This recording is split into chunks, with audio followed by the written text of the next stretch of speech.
Hi everyone, my name is Sarthak, and today I'll be giving a presentation on latent Dirichlet allocation. I'll refer to this as LDA. So what is LDA? The first thing to know is that this is not linear discriminant analysis, so we should be careful not to confuse the two. LDA is a generative statistical model, and it's a form of topic modeling. And topic modeling is just a way to figure out topics that recur within a set of documents. The generative part means that LDA tries to understand the probability of observing a particular dataset given some assumptions about how that dataset was created. And we'll look at these assumptions later on. And lastly, the latent part comes from the introduction of these inner variables that work together to represent an abstract concept like a topic. And these variables are sampled from Dirichlet distributions. The main idea of LDA is that similar topics will use similar words, and similar documents will contain similar topics.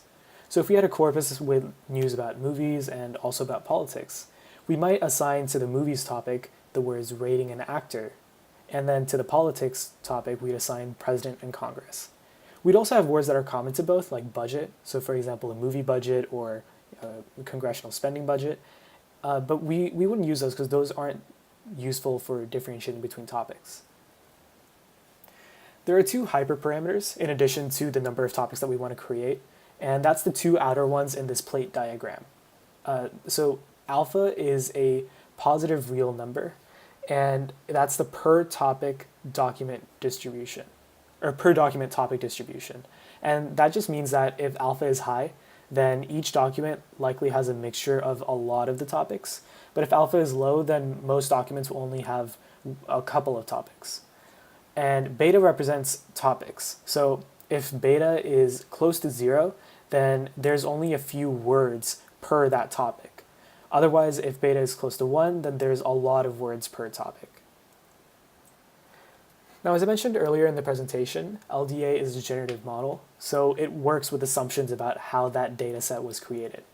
In reality, we don't generate new documents, we usually just have all of our documents. So what LDA does is it sort of backtracks to find out what mixture of topics and words would maximize the probability of you getting the documents that you have right now. So the assumptions that it works with is that you generated the documents like this. First, you would have decided what words are most likely for a topic, and then you would create a distribution.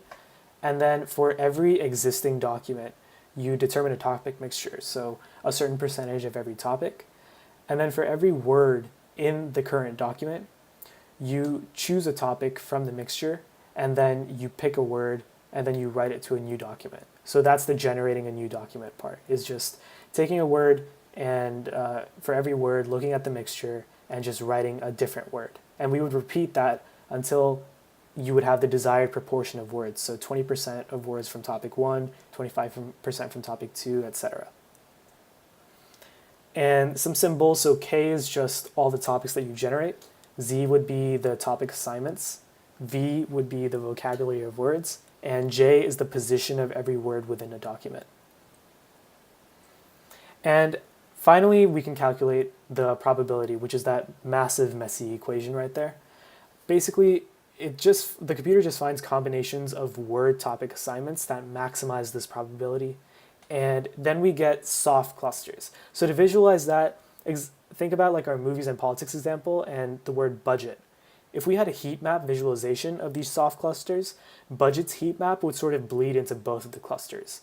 And often what you do is you would use LDA as a starting point and then use something like k-means to make definitive classification boundaries about the topics. And lastly, the calculation is pretty slow, it's intractable, so there's been a lot of research on estimators. And to finish up, let's look at some sample output. We normally don't assign labels to each of the topic clusters, but we'll do that for fun right now. If we look at the top 5 words from topic 1, that looks like some legal documents. Topic 2 might be things about the stock market with billion and market. Topic 3 looks like some geopolitical relations, and 4 seems like something about defense with the military and the government. And like I said, we don't usually actually label these, we just use these to compare similarities between topics and documents. And the more you play around with values of k, so how many topics to generate, you'll find better or worse results. And that's it. Thanks for listening to my presentation.